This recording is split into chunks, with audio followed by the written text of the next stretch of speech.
Salve, salve galera, professor Marcos na área e vejo aí do outro lado da tela o futuro calouro de muito sucesso, amém, não é mesmo? Bom galera, então aqui ó, o que acontece? Nessa aulinha de hoje eu vou estar trabalhando com vocês um tema super legal do ponto de vista de aparecer com muita frequência em várias provas, principalmente a prova do Enem, não é mesmo? Então aqui vamos falar hoje de problemas ambientais urbanos, o primeiro tema de problemas ambientais urbanos, sobre problemas atmosféricos e problemas sociais, ou seja, problemas que acontecem ali, né, pessoal, principalmente na atmosfera e como isso pode afetar aqui nós na superfície, e problemas sociais ou socioeconômicos, problemas que o ser humano cria aqui na superfície, que pode afetar a atmosfera e a nossa própria superfície. Então tem aqui uma lógica bem simples, né? Vamos fazer um debate sobre problemas que ocorrem em áreas urbanas. Bom, primeira coisa, eu não acho que eu vou estar contando alguma novidade assim para vocês. Lógico, eu vou especificar. Então, por exemplo, você provavelmente já ouviu falar de chuva ácida, mas vocês lembram como é que ela funciona? Não, eu vou especificar para vocês. Provavelmente você já ouviu falar de poluição devido a áreas aí, né, pessoal? De áreas que não tem saneamento básico, né? Então áreas que são ocupações irregulares. Pois é, todo mundo conhece, tem ocupação irregular aí na tua cidade? Eu acho que sim. Mas a gente precisa entender como que isso vai contribuir para a poluição. Beleza? Então vai ser uma aula em que eu não vou trazer nenhum termo super novo, mas o que vai ser novo vai ser o fato de eu especificar cada um desses termos. E é aí que entra a grande importância. Porque uma coisa é a gente falar termos como se a gente soubesse tudo sobre eles, e muitos termos a gente fala, mas não conhece os mesmos a fundo. Então são aulas assim que têm um grande valor, tudo bem? Então vamos lá, gente, vamos dar início, né? Então só aí salientando problemas atmosféricos e sociais dentro do espaço urbano. O primeiro problema que eu trago para vocês é a tal da inversão térmica. E aqui vou então explicar como é que isso funciona. Acredito que você já tenha ouvido falar de inversão térmica alguma vez na sua vida, certo? E aqui estou trazendo para vocês esse termo. Então vamos lá, inversão térmica. Normalmente na troposfera parou. Lembrem-se, eu já trabalhei isso com vocês, camadas da atmosfera. Então se aqui é a superfície da Terra, né? Temos aqui os continentes e tal, tudo muito louco. Então nós temos aqui o que, né, pessoal? As camadas da atmosfera. Então as camadas da atmosfera, que é assim, ó. A primeira camada aqui, pessoal, que é a camada que nos cerca, ela se chama troposfera, ok? Então é a camada da troposfera. Depois você tem mais camadas, né? Então vem mais camadas depois. Daí você tem a estratosfera. Aí você tem a mesosfera. Aí você tem a termosfera. E aí você tem a exosfera. Então são ali 5 grandes camadas, tá, gente? E a camada que nós estamos falando ali, troposfera, é a camada em que nós estamos. É a camada que ocorrem os fenômenos climáticos, é a camada em que tem a grande maioria dos gases, ok? É a camada que sofre mais com a questão do aumento de temperatura. Então tem tudo isso aí que está sendo levado em consideração. Então aqui, né, vou apagar e a gente vai continuar, já que agora você já lembra o que é a troposfera. Na troposfera a lógica é mais ou menos assim, a temperatura vai diminuir conforme aumenta a altitude, né? Então é mais ou menos aquela lógica, né? Por quê, professor? Porque mais próximo da superfície nós temos uma concentração maior de gases, então esses gases eles vão conseguir reter mais calor, certo? Em altitudes maiores, o que vai acontecer? Vai ser exatamente ao contrário, você vai ter uma concentração menor de gases e um potencial para reter calor muito menor. É por isso, mais ou menos, que você vê lá, né, que em grandes altitudes, lá nos dobramentos modernos, aquelas grandes montanhas, você tem lá aquelas regiões com neve eterna, é sempre frio, independentemente da época do ano, por causa da altitude, ok? Bom, então, não esquece dessa lógica, porque isso vai ser importante para entender a inversão térmica. Então, na troposfera, a temperatura diminui conforme aumenta a altitude. A inversão térmica ela ocorre quando as camadas mais próximas da superfície se encontram mais frias que as camadas superiores. Mas não necessariamente nessa ordem, tipo, inverteu para valer, né? Inverteu literalmente. Então, lá no topo do Everest, lá se tiver inversão térmica, lá tá bombando, calorzão, a galera tá lá curtindo, né? E na superfície tá gelo, neve. Não. Calma lá. É a inversão de dois processos aqui que vocês vão ver, eu já vou explicar melhor, porque tem um desenho aqui para mostrar para vocês. Essa história de inverter, né, pessoal, essas camadas, isso vai dificultar a dispersão de poluentes, já que o ar frio ele é mais denso e o ar frio que se concentra próximo à superfície tá ali, né, cara? Esse ar frio ele esquenta depois, né? Mas ele não consegue subir por causa dos poluentes que criam ali uma camada e não promovem dispersão, né? Eles ficam ali e esse ar não consegue trocar e é o caos, né? E eu vou mostrar aqui para vocês num desenho bem explicativo. Então vamos lá, gente. Uma informação que vocês precisam ter, que vale muito a pena, que é o seguinte. Isso aqui, ó. Eu disse para vocês, né, galera, que... Deixa eu até escrever aqui, ó. Vamos lá. O ar quente, ele é mais leve,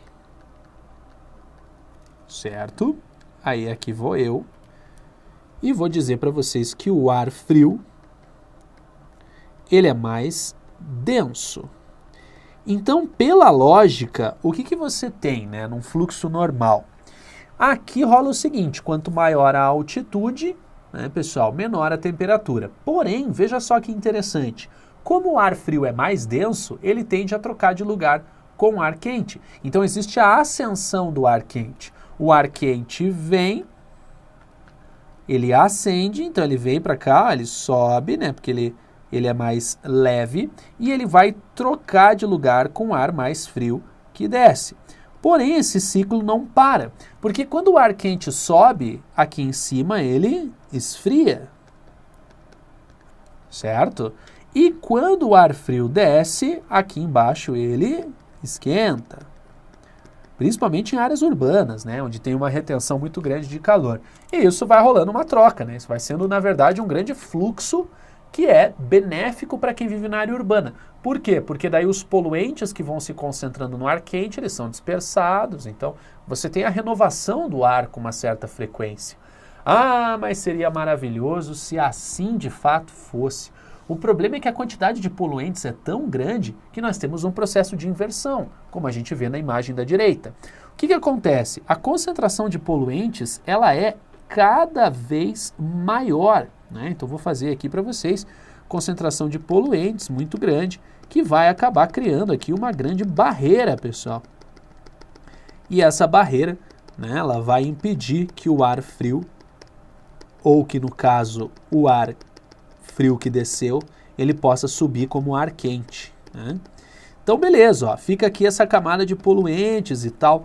E esse ar, pessoal, que vocês estão vendo aqui frio, ele pode esquentar com o tempo, né? Ele vai estar em contato ali com o meio urbano, ele se torna um ar quente, portanto mais leve. E esse ar quente não consegue ascender, entendeu? Então isso é o processo de inversão, é uma inversão da normalidade. É o processo normal, ele acontece com o ciclo e aqui é invertido, esse ar não consegue de jeito nenhum subir, né, ascender.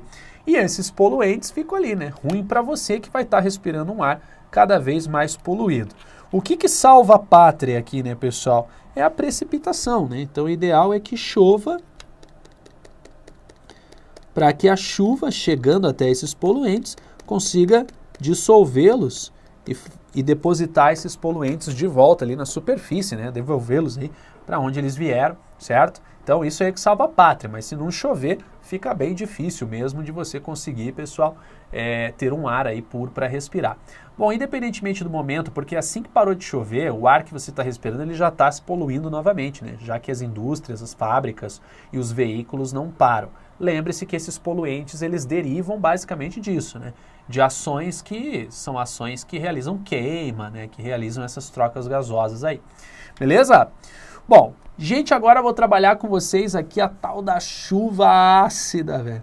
Caramba, isso aqui é importante demais. Então, bastante atenção. Vamos lá. Primeiro, né? Muita gente vai me dizer, professor, isso é um termo incorreto, já que toda chuva é ácida. Bom, do ponto de vista químico, realmente é muito difícil você encontrar um líquido que tenha um pH neutro mesmo, né? Então, às vezes tende um pouquinho para cá, um pouquinho para lá. Gente, a chuva ácida é aquela que vai ter uma acidez muito acima do normal, por isso que ela recebe esse nome, né? A gente poderia chamar de chuva muito mais ácida do que o normal, Daí não ficaria um nome viável. Então, por isso que a gente chama de chuva ácida. Ela tem uma acidez muito acima do normal. Por quê? Porque na hora de condensar e formar a chuva, você tem ali junto com o vapor d'água alguns intrusos, que são ácidos, né, que se formam por causa de compostos, pessoal, liberados pelas indústrias. Na verdade, os ácidos não têm culpa, né? Eles são a consequência dessa reação química. Os intrusos para valer são aqui, pessoal, os que eu vou mostrar para vocês, né? Que são os dióxidos de enxofre e os óxidos de nitrogênio, esses liberados, né, pessoal, pelas atividades industriais principalmente, tudo bem? Então aqui, despejado pelas indústrias, com o vapor d'água, isso vai, né, pessoal, reagir e vai transformar aí esses dióxidos e óxidos em ácidos. Então, dois ácidos bem comuns que nós encontramos na chuva ácida aqui, que eu estou pontuando para vocês. Primeiro deles, né, pessoal, o ácido sulfúrico, certo?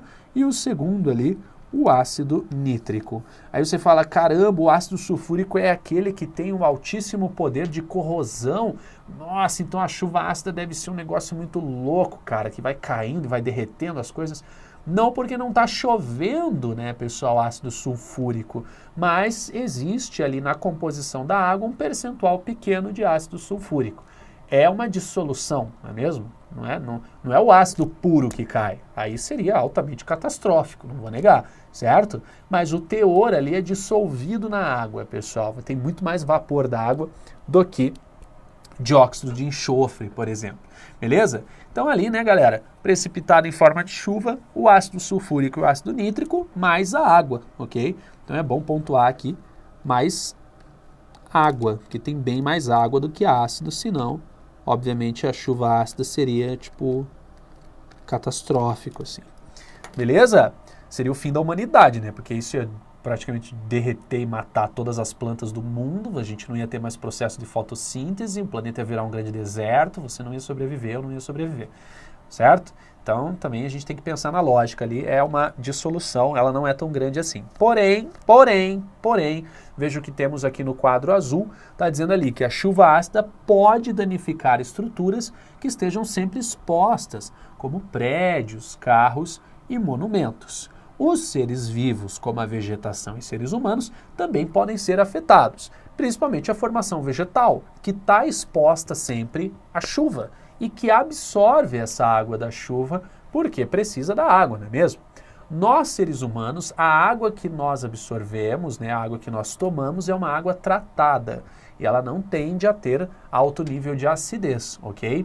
E a gente também não é exposto diariamente a isso, porque afinal, quem pega chuva sempre, né? Então tá chovendo, eu tô pegando chuva sempre. Por mais azarado que você seja, você tem que lembrar, você anda com roupas, né? Você não anda nu, né, no meio da rua, e toda vez que chove você deita lá na praça, estende lá as pernas e os braços para tomar o máximo de chuva possível.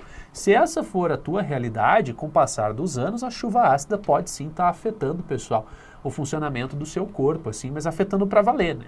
Indiretamente a gente já vê que afeta. Estou dizendo do ponto de vista direto, né? Então aquilo afetando diretamente a sua vida. Como vocês viram então, as principais vítimas desse processo podem ser então, né, pessoal, prédios, carros, a lataria do carro sofre bastante, e monumentos. E aqui o que mais preocupa, né, pessoal, seres vivos, deixa eu passar por aqui, seres vivos e vegetação que estejam sempre expostos à chuva ácida, né, que esteja exposto à chuva ácida numa, digamos assim, uma frequência considerável, beleza? Certo? Ah, aqui vou mostrar uma coisa, olha só. Vou falar um pouquinho de ilhas de calor para vocês, hein? Isso aqui é importante pra caramba, pessoal. Ilha ou ilhas de calor é bem a cara dos grandes centros urbanos, ok?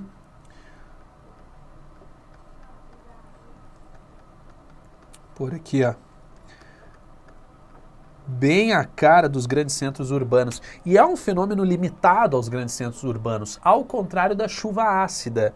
A chuva ácida tem um problema porque ela pode se dissipar para outras regiões. Então, por exemplo, nós temos uma fábrica aqui, ó, certo? Essa fábrica libera, então, por exemplo, dióxido de enxofre e forma lá a chuva ácida com um teor de ácido sulfúrico. As massas de ar e os ventos na atmosfera podem carregar, pessoal, essa massa com chuva ácida para outro lugar. E a chuva ácida pode cair em áreas rurais, por exemplo.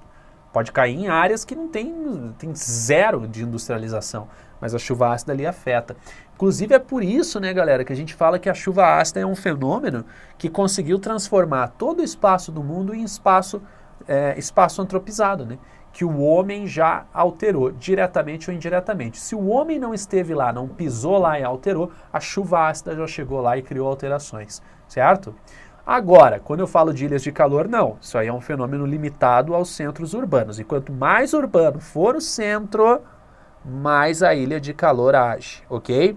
Então vamos lá, o que são as ilhas de calor? Uma grande absorção de calor na área urbana, e essa absorção vai se tornar mais eficiente devido à ação de alguns elementos típicos do espaço urbano, como o asfalto, concreto, vidro, plástico, metal e por aí vai, que são elementos bem com a cara do espaço urbano, né? O espaço urbano é feito de muito asfalto, muito concreto, muito metal, muito vidro, muito plástico, e eles têm uma capacidade de absorver calor que é incrível, né? De reter o calor que tem ali. Vou pôr aqui também para vocês o metal, né? Certo? Bom, pessoal, então nós temos ali a ilha de calor aqui num gráfico, né? Olha só que interessante. Então a gente tem aqui as temperaturas, né? Da menor para maior ali, né? Estamos aqui nessa coluna ali onde tem as temperaturas e aqui as áreas, né? Então, por exemplo, o centro é uma área mais urbanizada, olha lá os prédios e tal, né? Perceba que no centro a temperatura está mais elevada. Agora, se a gente for olhar, né, subúrbio, que é a área que tem casa, também geralmente indústria, a temperatura é um pouco maior, né? Área comercial aqui, ó, também tá. Agora, onde que a temperatura é menor? Ela vai ser em regiões aqui, né? Ó, num parque, certo? Ou na área rural, onde você tem mais verde. Por quê? Ué, simples. Porque as áreas onde você tem vegetação são áreas que sequestram gases estufa, que sequestra, por exemplo, pessoal, gases como o dióxido de carbono. Por quê? Porque ali é o processo fotossintético, né? Então a planta vai absorvendo esses gases, inclusive, são capazes de reter radiação. A própria planta retém radiação, então é óbvio que em locais que você tem mais área verde, a temperatura tende a ser menor, né? Isso é um processo químico, biológico, que vocês estudam lá, é bem tranquilo. Então a lógica é essa, as ilhas de calor elas são mais intensas nas áreas mais urbanas. E aí você fala, poxa, pois é, né? Então eu já verifiquei isso. Às vezes dentro do bairro de uma cidade tem diferença. Às vezes o centro de uma cidade é muito mais quente que um bairro que não é tão centrão e tal. Então dentro de uma mesma cidade a gente vê diferenças de temperatura bem significativas, ok? Bom, aí aqui o seguinte, né? Estou mostrando ali para vocês uma informação que eu acho bacana, dá uma olhada. Está dizendo ali, ó, dentro da área urbana existem diferentes núcleos de aquecimento. Então é isso que a gente chama, né? Uma área específica, como o centro da cidade, ele é um grande núcleo de aquecimento. Beleza? Ah, mas é tranquilo isso aqui, né? Então ali, pessoal, espero que vocês tenham entendido até então, mas calma que tem mais algumas coisinhas para mostrar aqui para vocês, ok? Bom, ali só um exemplo, né? Uma área industrial geralmente será mais aquecida que um bairro periférico, que não tem, né, pessoal, tantos prédios, indústrias, carros e por aí vai. Bom, aqui só para lembrar, né, por que ocorre o efeito ilha urbana de calor, né? Por que é uma espécie de mini efeito estufa ali dentro da cidade? Então tem uma série de processos, eu descrevi, por exemplo, da vegetação, mas vamos lá. Na zona rural, olha só o que a gente vai comparar a zona rural com a cidade que chega, né, em média, ser até 10 graus mais quente.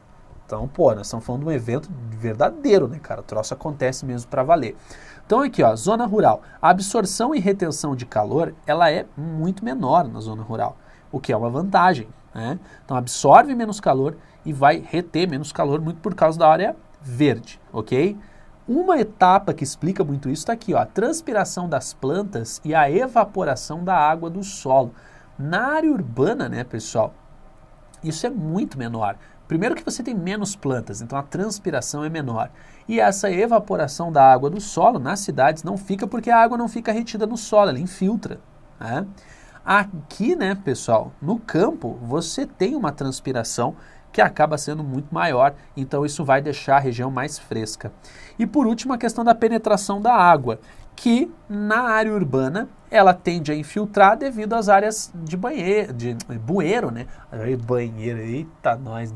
A área ali de bueiro, a água entra por ali. Já no solo ela infiltra, na área rural, ela infiltra diretamente pelo solo, então a infiltração também ela é muito maior. Então você tem um menor risco de enchentes, por exemplo, né? Que é um outro grave problema aí que a gente tem voltado para a área urbana. Beleza? Então tá aí uma explicaçãozinha assim bem simples, né, pessoal, do porquê ocorre o efeito de ilha urbana de calor, certo? Lembrando, então, né, que na zona rural nós temos uma absorção e uma retenção muito menor de calor.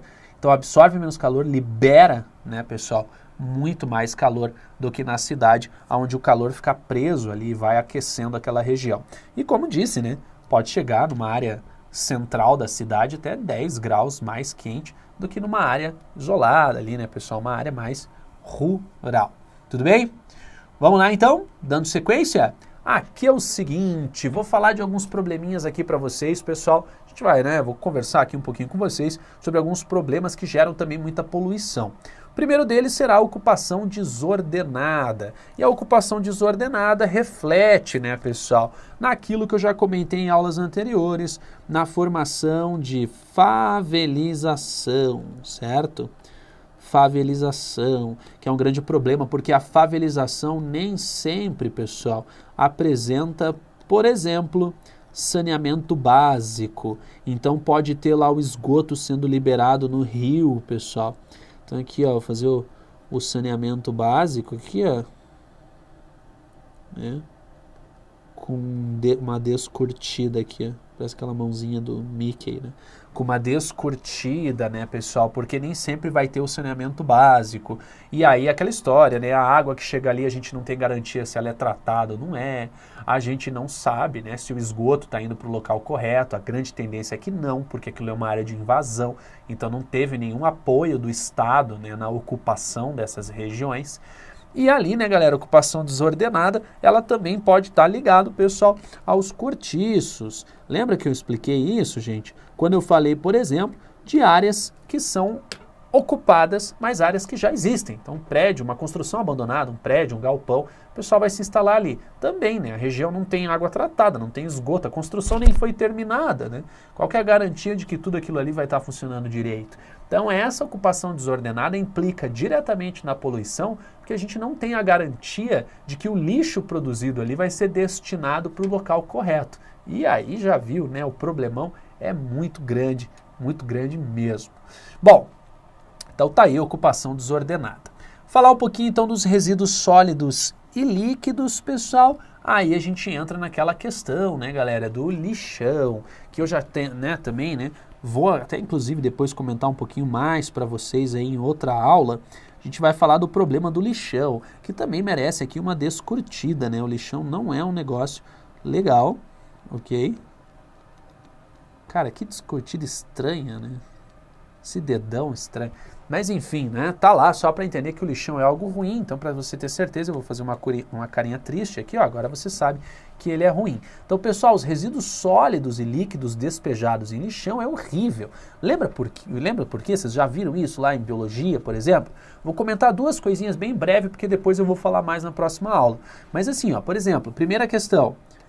A queima, nem a queima, mas a decomposição do lixo orgânico que está ali, a queima vai liberar poluentes, né? Mas a decomposição libera, por exemplo, gás metano, que é um gás estufa, pessoal, muito mais estufa do que o dióxido de carbono, por exemplo.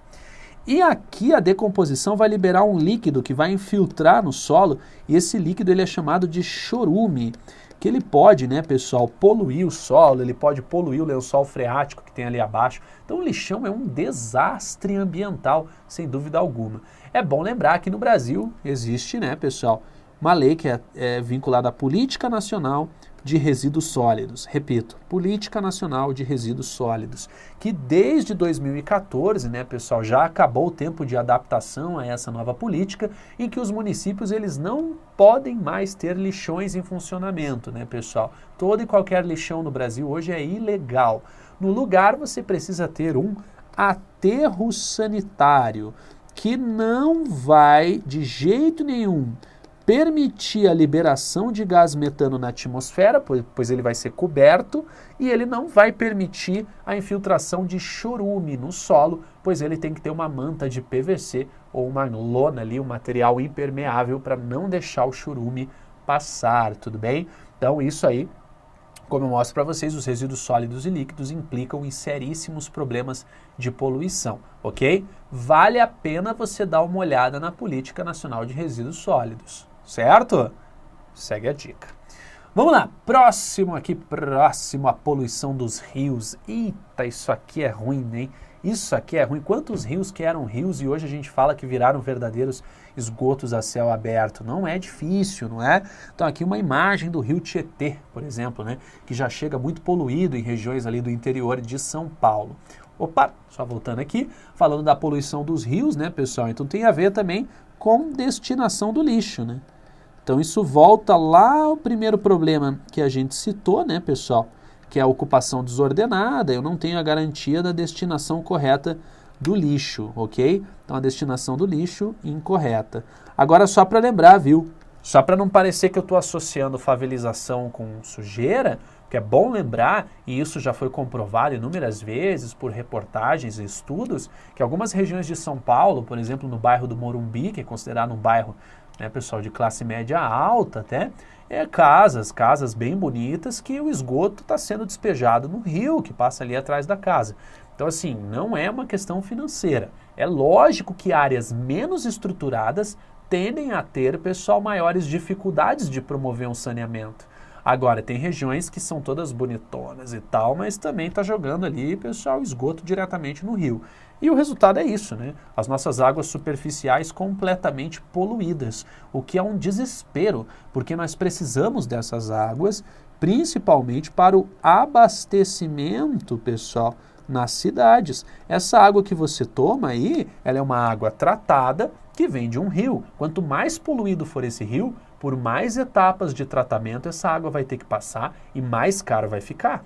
Só para lembrar que se for muito poluído e o consumo de água, né, pessoal, for crescendo, deduzindo que nós vamos ter cada vez mais brasileiros aí no nosso país e cada vez mais habitantes no mundo, chega uma hora que não dá conta. O sistema de tratamento não dá conta de receber tanta água poluída e ter que despoluir tudo para ceder para a população. Então isso é insustentável. É preciso uma política, é preciso um cuidado, pessoal, muito maior com essa questão da poluição dos rios, tudo bem? Bom, gente, para fechar aqui, eu trouxe para vocês, até entreguei ali sem querer, né? A gente tem aqui um exercício do Enem, que é super legal. Quer ver? Ó? Então vamos lá, acompanhem comigo aqui que a gente vai fazer ele rapidinho. Então tá ali, ó, no esquema, o problema, depois a gente olha para o esquema. No esquema, o problema atmosférico relacionado ao ciclo da água acentuou-se após as revoluções industriais. Por quê? Tem mais indústria, joga mais poluente no ar. Uma consequência direta desse problema está no quê? Né? Primeiro, de que problema nós estamos falando? Ele entrega aqui, né? Então a gente vai ver, né? Ele fala aqui, ó, de chuva ácida, neve ácida, né? Neblina ácida, ou seja, todo tipo de precipitação consegue ter acidez acima do normal, certo?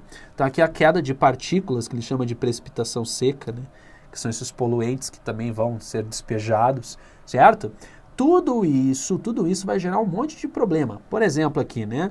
A infiltração da água ácida aqui, causando uma lixiviação ácida, a toxicidade aqui do solo, pessoal, o que vai afetar o solo. E aqui, esse círculo aqui ajuda muito na resposta, né? Então ali, galera, o que acontece, né? Danos na vegetação. Vou até destacar loucamente aqui. Certo?